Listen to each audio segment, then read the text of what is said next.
Welcome back, everybody, to another edition of the Fatboyz Dynasty Podcast, presented by the Fantasyholics Podcast Network, coming at you live on the YouTube channel. I'm Bo. That's Brant, as usual.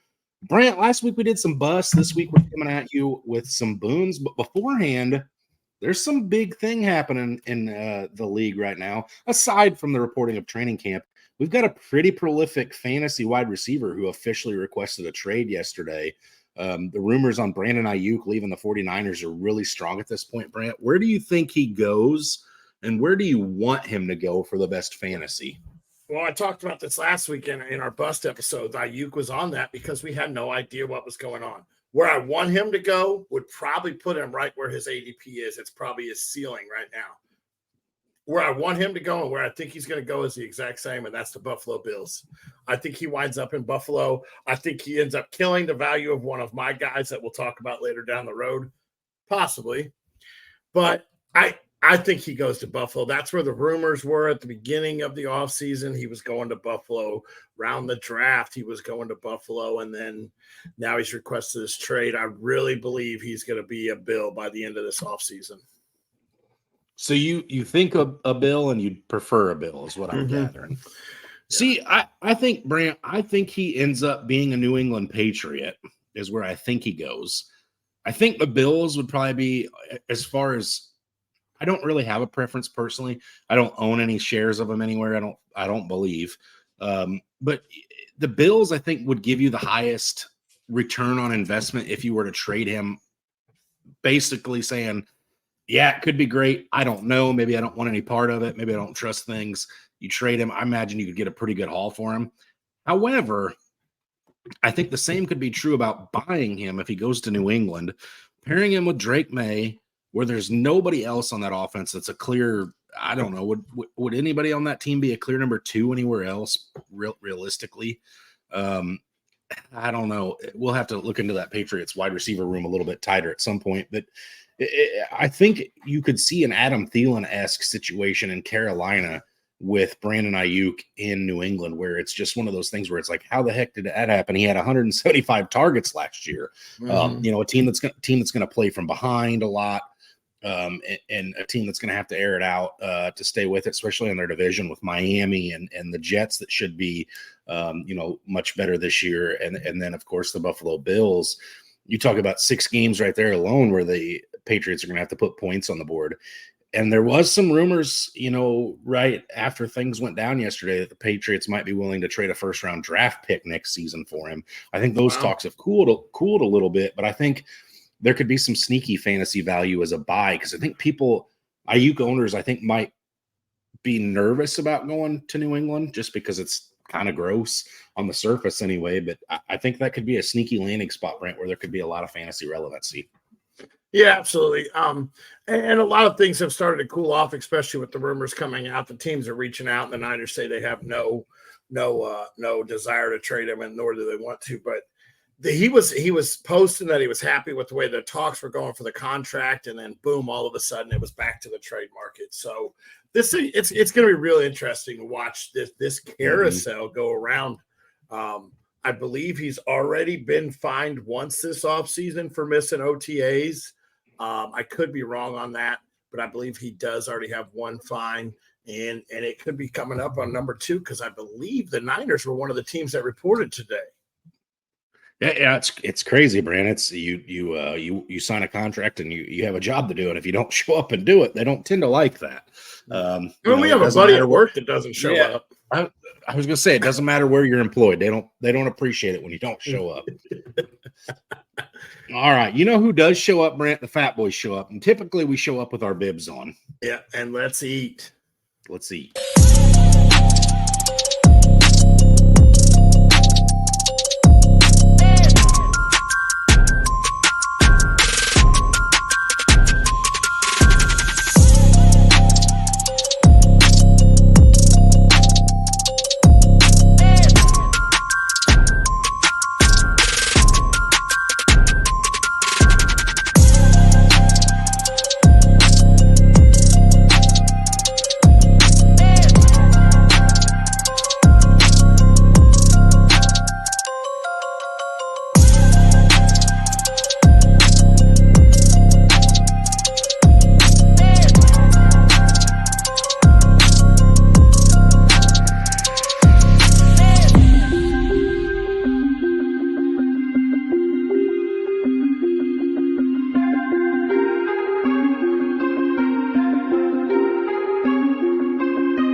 Brant, so like we talked about last week, we talked about and looked at ADPs, and we saw players that you and I were both like, oh, I don't know how I touched that guy at that spot, or I don't think he can live up to that expectation, or the ceiling is there, like with guys like Puka Nacua and other players that it's like that kind of seems like that's right where the best he could do, and so it's only right, Brant, that we came back this week and we kind of hit on players that were like, hey, that ADP looks really juicy. I think there's a really good chance this player well surpasses that and booms, if you will.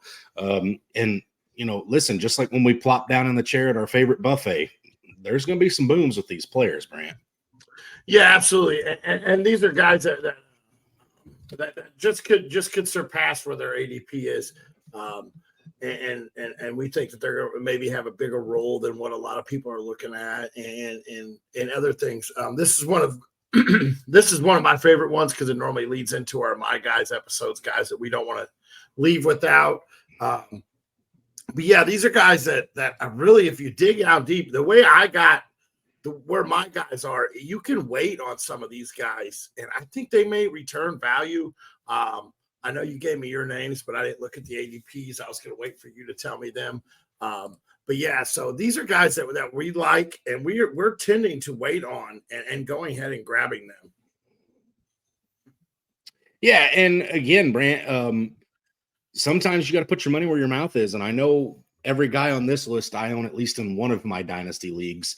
And several of them I've drafted this offseason as well, just because that ADP stares you in the face. And it's one of those things you start salivating a little bit. It's like seeing your favorite steak cook on your grill, or, going to one of those places where they cook in front of you, the hibachi grills, and the sushi chef's flipping the food to everybody. And then it gets to you and you're just drooling. You got that drool coming down the corner of your mouth, and your wife's like elbowing you in the ribs, that's kind of where it's at when you're waiting for your pick to get to you, and you're like, there's no way this guy slides.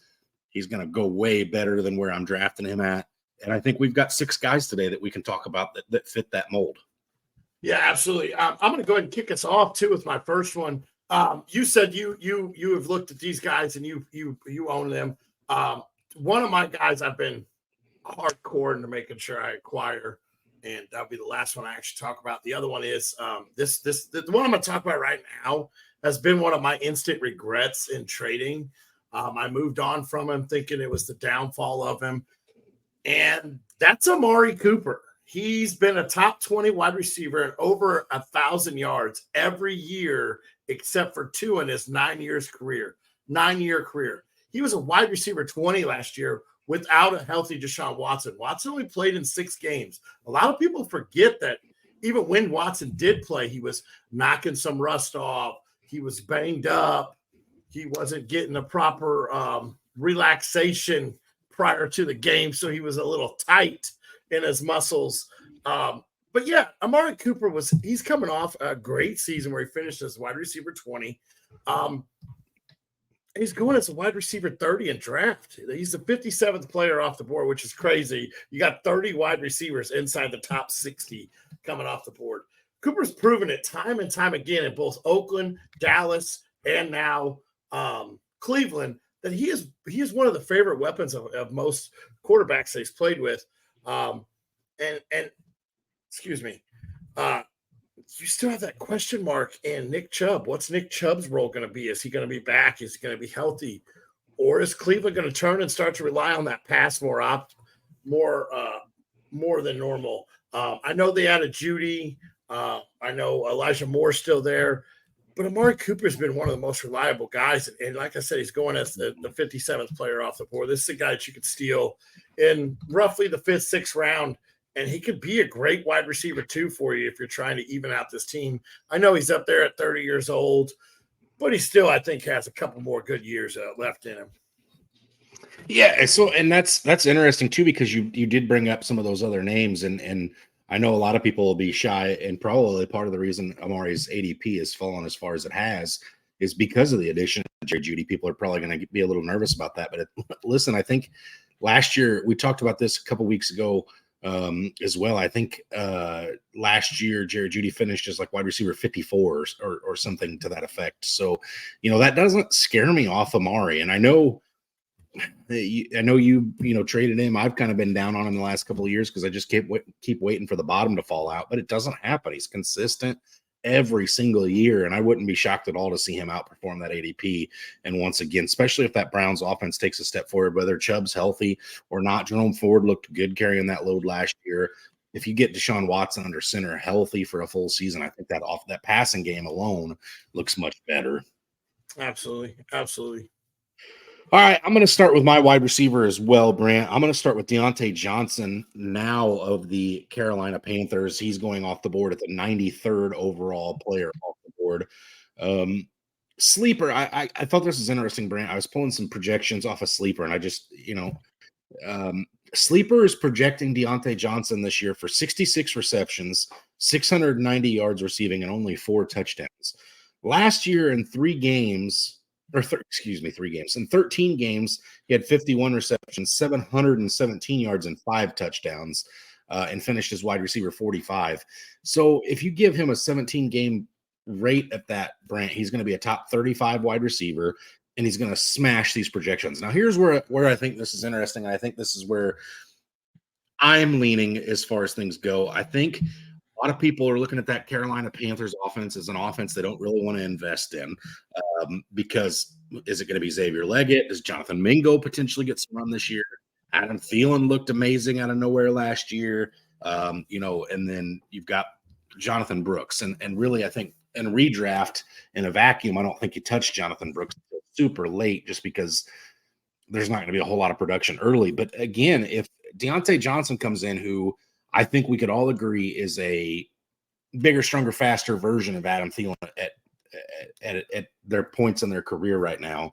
If I had to look and guess which one I think is going to get 100 targets on that roster, and have somewhere around 75 receptions and 7-8 touchdowns, I think it's going to be a Deontay Johnson. I know he's probably not going to immediately supplant Adam Thielen as far as red zone work, just because of how shifty Adam Thielen is down near the goal line. But man, I just think Deontay Johnson is going to, first of all, in my opinion, Brent, he gets a big bump in quarterback play, which I'm not sure I would have said that many times last year, but Bryce Young over Kenny Pickett is, in my mind, is a big upgrade. I think there's a world that exists that you could see Deontay Johnson as a top 28 to 32 wide receiver if the touchdown equity is there. And if you're getting him at the 93rd overall player, which is somewhere in round 7, late round 7, you're talking about wide receiver 2 that late in the draft. That's pretty darn good value. Yeah, absolutely. Johnson's a guy that's really going to help out this young quarterback. With him and Thielen there, they both like to be peppered with targets. They're both great with their hands. They're very secure to throw to.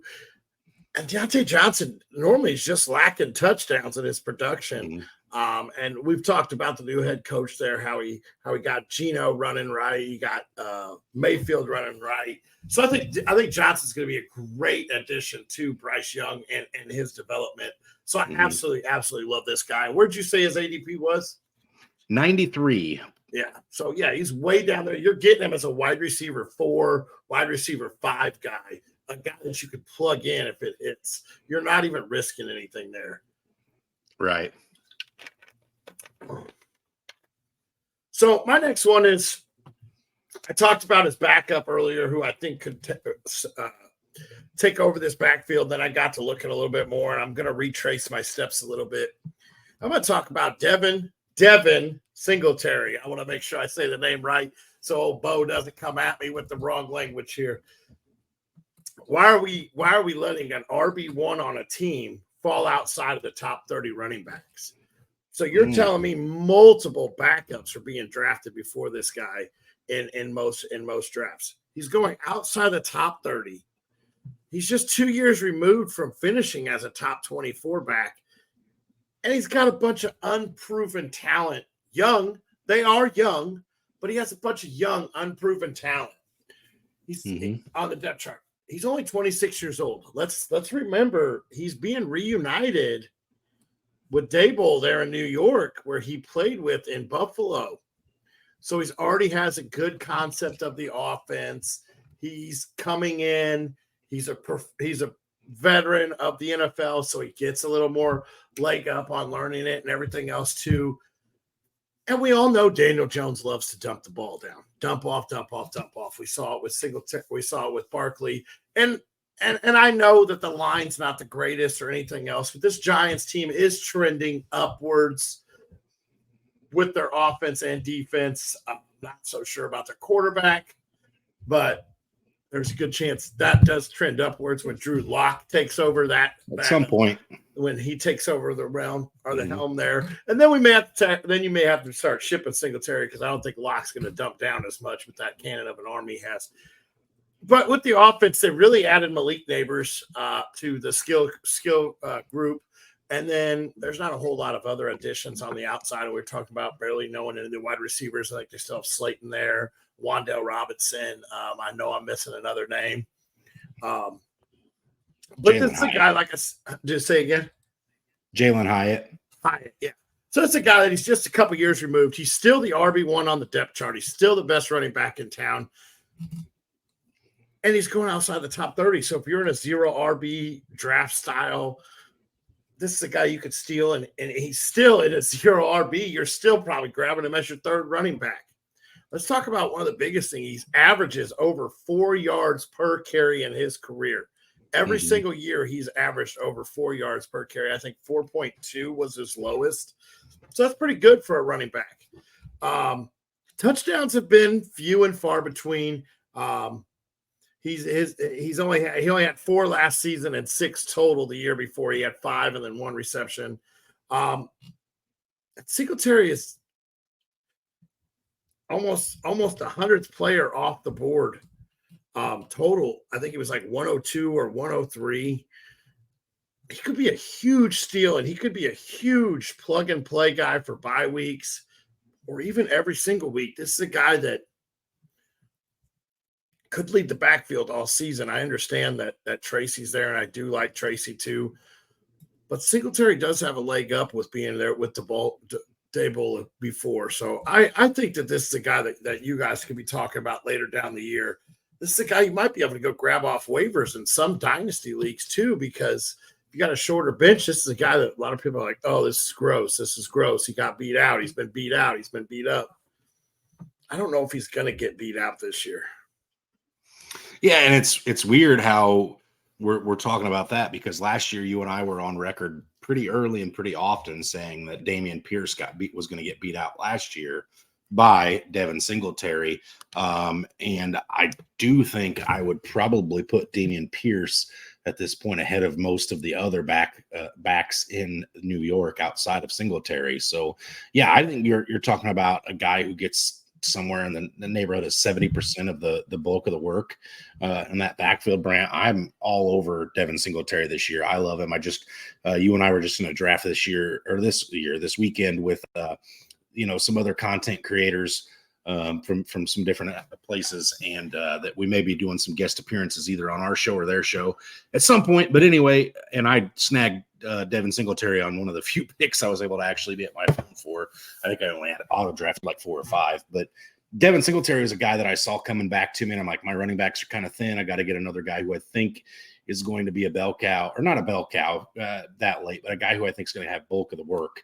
And I think that was the case with Devin Singletary, Bram. Yeah, and he proved last year he had 216 rush attempts. So he proved last year he can handle over 200 attempts. He had 178 and 188.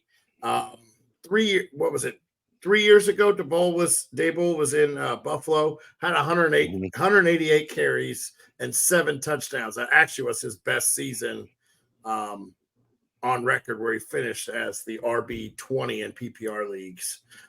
50 targets and 40 receptions as well. So that's another. I mean, that's if I'm not mistaken on the right year, that was the last year with Dable there at Buffalo. It was a good year for him. Yeah, he's certainly capable. So, and again, I'd much rather see Devin Singletary run the ball than Daniel Jones throw it at this point in his career, Brant. So, let's stay on that same division. I've got a running back for the Washington Commanders that I'm just infatuated with this year, and it is not Austin Eckler, Brant. I think Brian Robinson ends up being the guy in that Commanders backfield still. Currently being drafted as the 111th player off the board So getting him in round 9 in your startup drafts at this point. Sleeper again has him projected 747 rushing yards, 170 reception yards, 7 total touchdowns. Not bad numbers. Last year, however, Brant, he finished with 9 total touchdowns. So how do you and was RB21, bear in mind. So how do you get Brian Robinson to exceed his expectation? You just give him work around the goal line, which I expect to get plenty for him to get plenty of this year. I think you could see double-digit touchdowns pretty easy for Brian Robinson this year. This is a guy who this is his only 3rd season in the league, but he's only been over 200 carries once. And that was the first year, his rookie year, where he was coming back from that gunshot wound, Brant, and only played 12 games last year. In 15 games, he only had 178 carries. So he doesn't need a ton of carries to break that into that RB2 number. So again, I think this offense is going to be on an uptick. I think Jaden Daniels keeps this offense fresh. I think Jaden Daniels helps with running lanes. I think Jaden Daniels is going to help open the offense for Brian Robinson because of the passing game being a little bit better. No disrespect to your current quarterback and Sam Howell, but Sam Howell is kind of one of those guys that I'm going to chuck it up there and somebody's coming down with it. I don't know what jersey, the color they're going to be wearing, right? So I think that took some work away from Brian Robinson. But again, double-digit touchdowns from Brian Robinson, which I think is something that does happen for him or is capable of happening. And you see this guy well smashing his ADP. Again, you're talking about getting a guy who was RB2 last season, Brant, in the 9th round. So again, if you're talking about that hero format where you draft, a Bijan Robinson in the 1st round, and then you go wide receiver, tight end, quarterback, whatever, and you stay away from the running back position, Brian Robinson's not a bad pick to have for your 2nd running back. Matter of fact, that's exactly what I did in our Fantasy Holics versus the Fans Dynasty League that we just did not long ago that's been getting posted on the page. I started with Bijan Robinson in the 1st round. And I partnered him up with Brian Robinson much later. So again, as an RB2, Brant, that late, I think you're definitely onto something with him in the 9th round. Yeah, absolutely. What's to be scared of Austin Eckler coming into the system where he's getting nothing but older. He didn't get paid as well as I think he probably wanted to. So, yeah, you got Gibson's gone. So you moved Eckler into the Gibson role. Well, Brian Robinson staying in the role he had.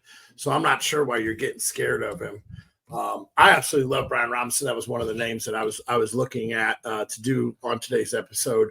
But instead I stumbled upon this last one that I love. And this is going to give you a little sneak peek into this will be my 4th, my guy, because both drafts we've done this offseason, I have made sure that he has landed on my team. I feel like in 2 of the leagues, I probably are, and in both leagues, I drafted him earlier than I probably should have.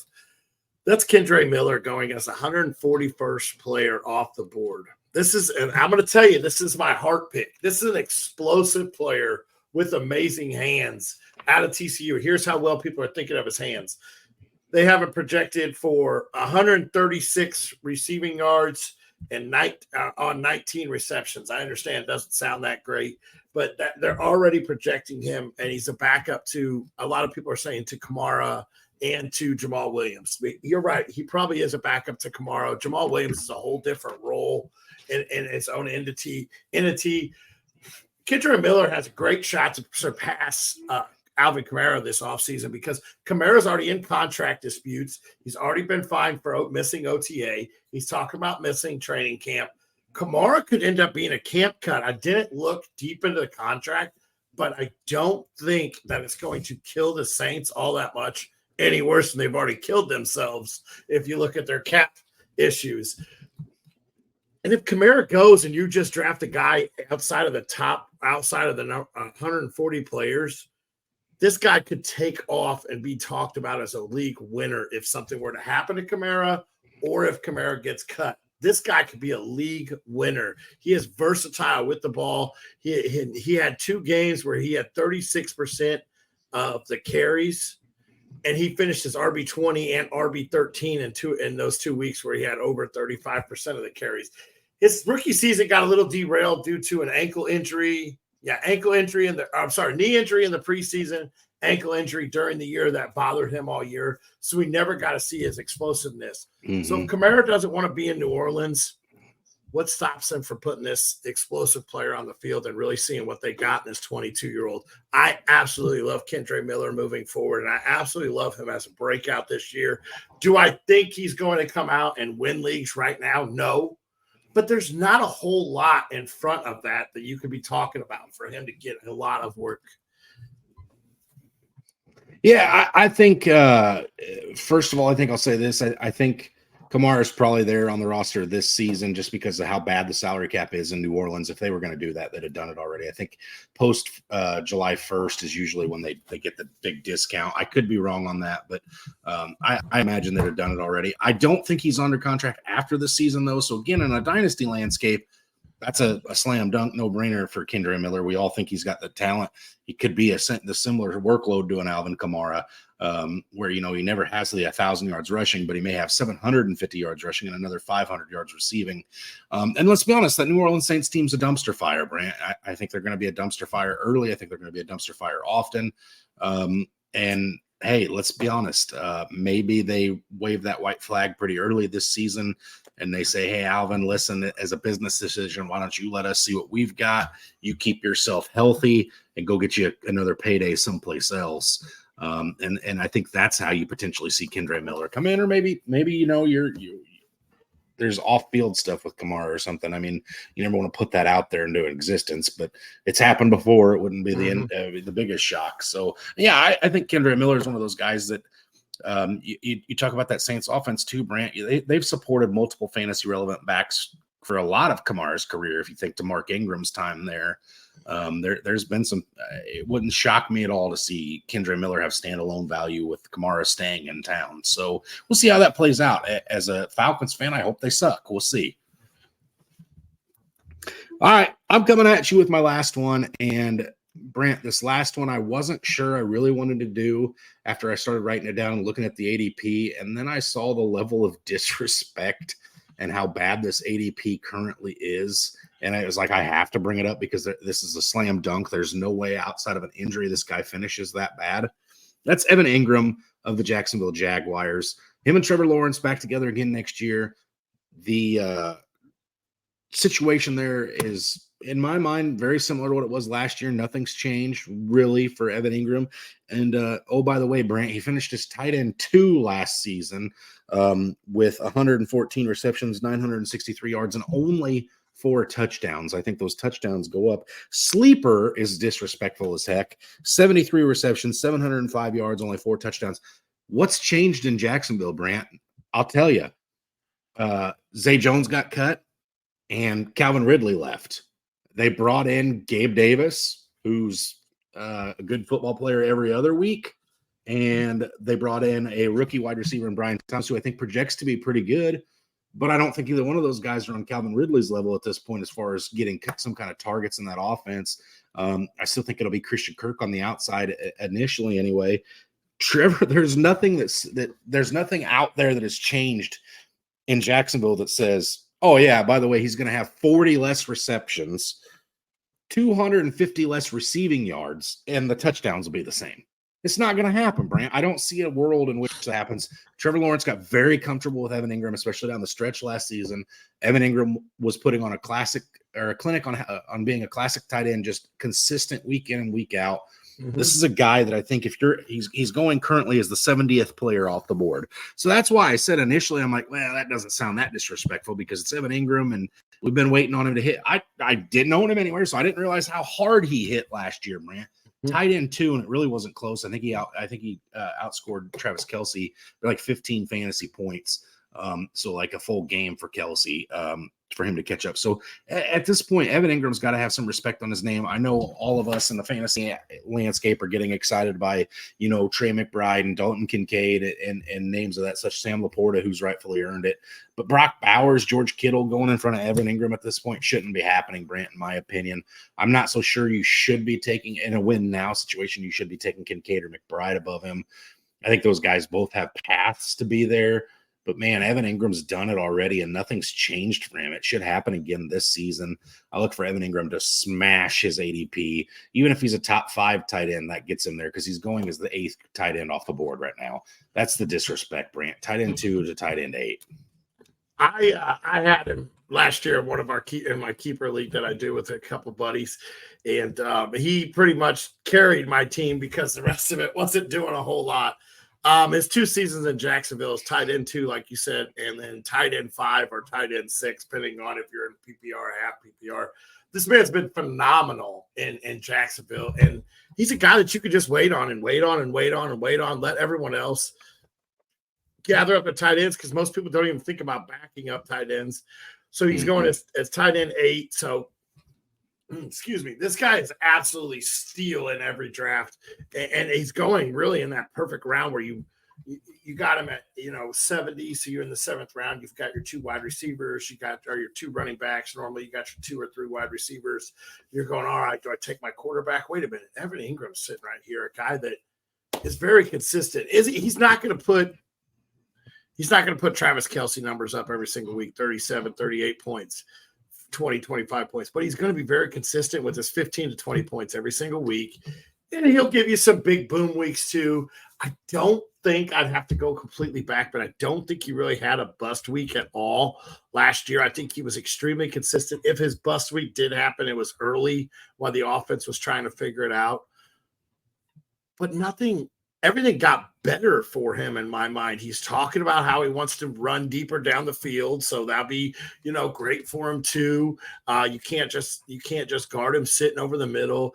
He's looked phenomenal in OTAs. He's looked phenomenal in any chance he's got on the field. So this is a guy that's going to be absolutely phenomenal for fantasy again this year.